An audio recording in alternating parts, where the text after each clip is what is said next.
Hi అండి, అందరు బాగున్నారా? మీరందరు బాగుండాలి, మేము కూడా బాగున్నాం ఫ్రెండ్స్. చూడండి, ఈ బ్లౌజ్ కటింగ్ ఎంత ఈజీగా చేస్తున్నాం మనమైతే. ఆది బ్లౌజ్ ఉంటే సరిపోతుందండి. చూడండి, నడుము లూజ్ చూసి ఒక మార్క్ ఇచ్చాను, 1 ఇంచు గ్యాప్ ఉంచుకొని మళ్ళీ మార్క్ పెట్టాను, 2 ఇంచులు గ్యాప్ పెట్టి మళ్ళీ మార్క్ పెట్టాను. చూడండి, మనం ఫస్ట్ వచ్చిన లూజ్ వదులుకొని సెకండ్ 1 ఇంచు వదులుకొని పెట్టుకున్నాం కదండి, దాన్ని బేస్ చేసుకోవాలండి మనము. సో మనకైతే ఆది బ్లౌజ్ ఉంటే సరిపోతుందండి. ఆది బ్లౌజ్తోనే చక్కటి కొలతలు అయితే వచ్చేస్తాయి. మనము వాటి కొలతలను కలుపుకుంటే సరిపోతుందండి. ఇలాగా చూడండి, ఇక్కడ ఎంత లూజ్ పెట్టుకున్నాం అనేది ఇక్కడ నేను అంతే డబ్బా మోడల్ గీస్తున్నానండి. సో మనమైతే ఈ బ్లౌజ్లో నేను ఒక చిన్న మిస్టేక్ చేశానండి. సో ఆ మిస్టేక్ అయితే బ్లౌజ్ వేసుకున్నాక కనపడ్డది. మనము చేసేటప్పుడు కొంచెం కట్ చేసేటప్పుడే చక్కటి ఆలోచనతోటి చక్కటి కటింగ్ అయితే చేసుకోవాలి. సో చిన్న పొరపాటు, దాన్ని సవరించాను, కానీ కొంచెం తేడా ఉంది. సవరించినా కూడా కొంచెం తేడా ఉంది. ఇంకెప్పుడు అలాంటిది అయితే మనం చేయకూడదు అనేది అయితే ఫిక్స్. మనమైతే ప్రయోగం చేయట్లేదు కదండి, పర్ఫెక్ట్గా వర్క్ చేస్తున్నాం. మనకు కస్టమర్ బ్లౌజే కాబట్టి వర్క్ చేస్తున్నాం కాబట్టి మనం కరెక్ట్ చేయాలి. నేనైతే పర్ఫెక్ట్గా చేస్తున్నా అన్న నమ్మకం మీద ఇలా వేస్తే ఎందుకు రాదులే అనుకున్నాను క్రాసు. సో అందులో కొంచెం తేడా వచ్చిందండి. దాన్ని కుట్టుడు కంప్లీట్ అయినాక వేసుకున్నాక తెలిసిన ప్రాబ్లమ్ని సవరిస్తే కొంచెం రికవర్ అయింది. కానీ ఇంకొంచెం ప్రాబ్లంగా ఉంది. అది పెద్ద ప్రాబ్లం ఏం కాదు, కానీ అలా చేయకూడదు. కాబట్టి అలాంటి మిస్టేక్ ఇంకెప్పుడు నేను చేయకూడదు, మీరు కూడా చేయకూడదు. కాబట్టి మీకైతే వివరిస్తున్నాను.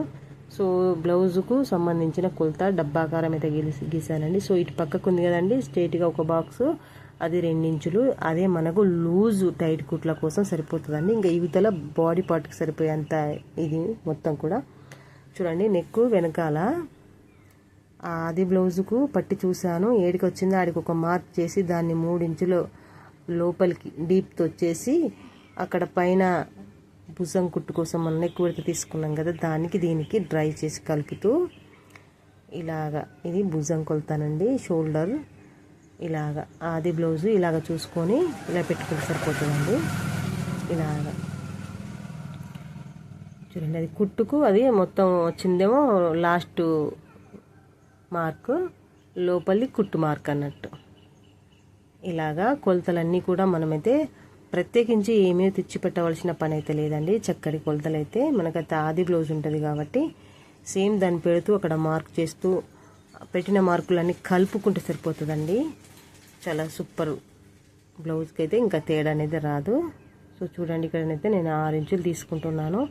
ఇక్కడ కొలత అక్కడ కొలత ఈక్వల్గా ఉండాలి, అవకతవకలు రాకుండా చూసుకుంటే సరిపోతుందండి. మనమైతే అంతకుముందు ఆది బ్లౌజ్తోని చక్కగా కట్టింగ్ అయితే ఎలా చేస్తుండే వాళ్ళం. ఆది బ్లౌజ్ కొలత బట్టి ఎంబడే కట్టింగ్ అంటే మార్కింగ్ పెట్టుకోకపోతుంది కదా, మన ఛానల్లో ఆ వీడియోస్ అయితే ఉన్నాయండి. సో ఈజీగా మనకు స్టార్టింగ్ నేర్చుకునే వాళ్ళు ఇవన్నీ కొలతలు పెట్టి మార్క్ చేసి ఇంచుల వైజ్గా లెక్క చేయాలంటే బెదిరే అవకాశం ఉంటుంది. అంతే, భయపడతామండి. అయ్యో ఇది వస్తుందా అసలు మనతో అయ్యేనా అన్న ఫీల్ వస్తుంది. అది ఎవరికైనా ఏ పనైనా, ఎందుకంటే ఆ పనిలో అనుభవం నేర్చుకునే ముంగట ఎలా ఉంటుందో అవి తెలుసు కాబట్టి చెప్తున్నాను. మీరు ఇలాగా కొలతలు పెట్టి టెన్షన్ పడకూరి. కొంతమందికి అర్థమవుతుందండి ఈ కొలతలు కూడా, లేట్గా కావచ్చు, మైండ్ మీద లోడ్ పడుతుంది. కాబట్టి నేనేం చెప్తున్నానంటే మనకు ఆది బ్లౌజు ఉన్న దాన్ని బట్టి కొలత పెడుతూ ఎమ్మటే కట్ చేసుకుంటూ వెళ్ళిపోయాం కదా, ఇంచులు ఇట్లా లెక్కలు పెడితే పెట్టుకోలే కదా, అంతే సింపుల్గా. అది నేర్చుకున్నాక ఇంకా మీరు ఎలాంటి మార్కింగ్ చేసైనా సరే, ఎలాంటి కొలతలు ఎలా అంటే అలా చేస్తారండి, చక్కగా చేస్తారు. మనం ఫస్ట్ నేర్చుకునేటప్పుడు అల్కగా ఇది ఇట్లా పోతే ఈ రూటు ఇలా ఉందా, ప్రతి ఒక్కరికి ఒక రూట్లో అర్థమవుతుంది.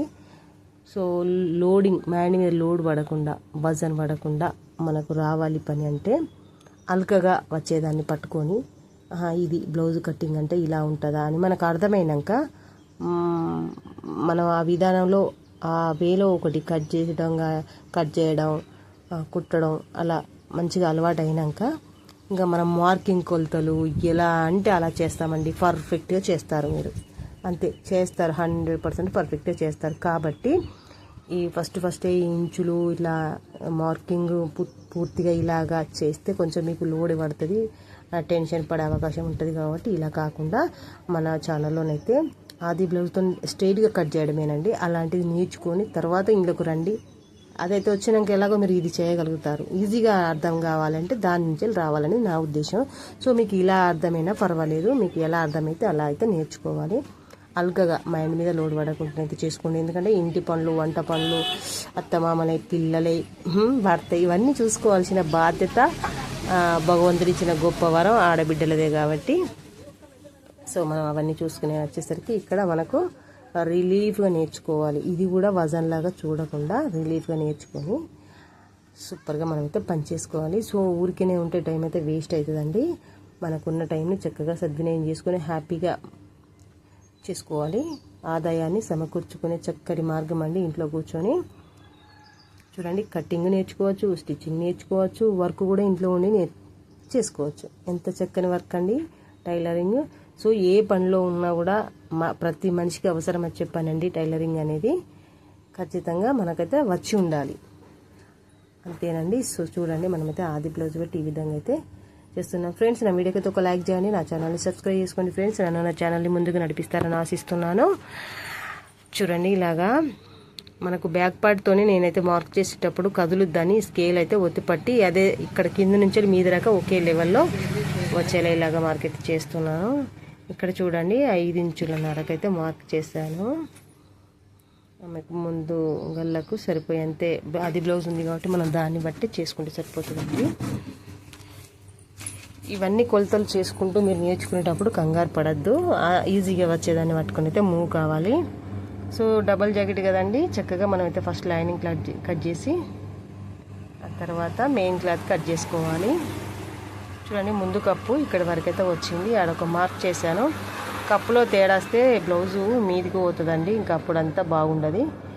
కప్పు అయితే ఇక్కడికి మార్క్ వచ్చింది కాబట్టి ఆ మార్క్ పెట్టి ఇక్కడ నేను షేప్ బెల్ట్ కోసం మార్క్ తీసుకున్నాను. ఇక్కడ చూడండి, స్ట్రైట్గా లైన్ అయితే తీస్తున్నాను.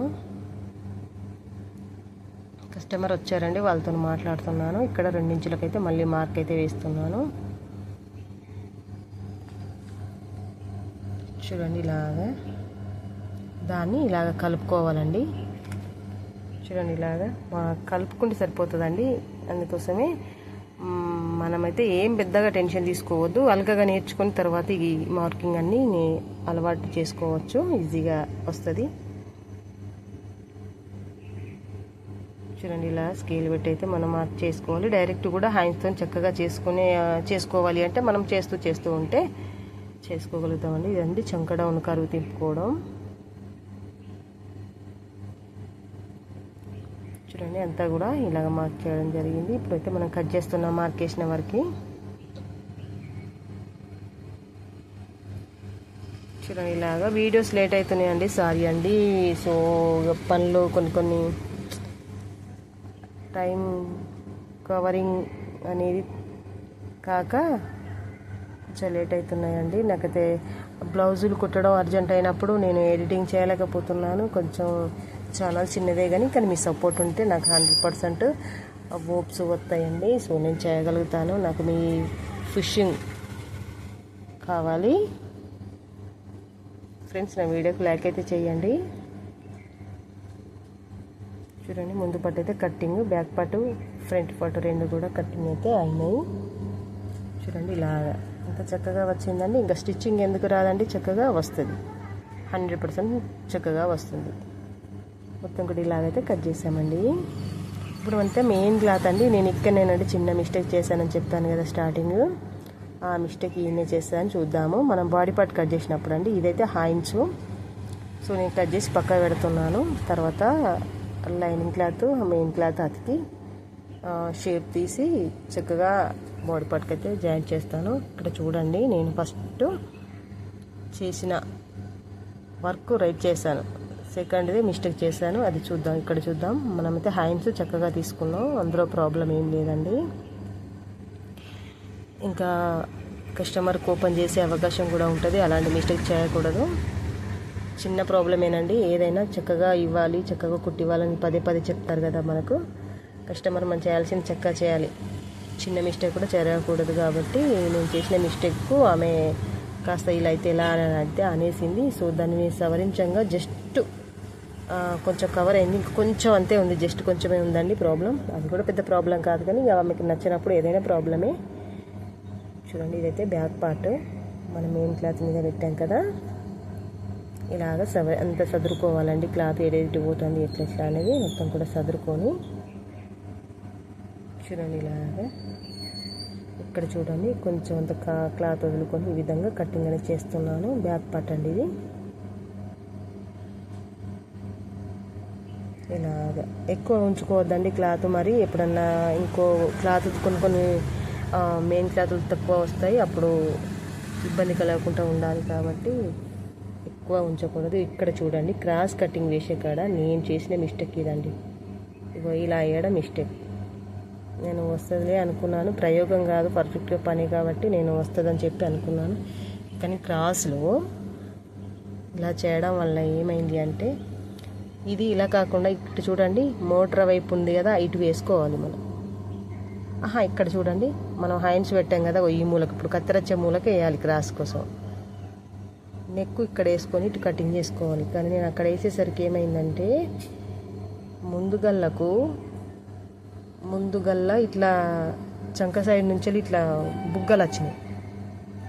బుగ్గలు వచ్చి ఇంకా అది ఇట్లాగనే ఇట్లా పట్టి బుగ్గ పెట్టినట్టే స్ట్రాంగ్గా ఉండడం జరిగింది. సో దాన్ని సవరించాను, కానీ కొంచెం ప్రాబ్లం ఉంది. నో ప్రాబ్లం అండి. Okay friends, thank you.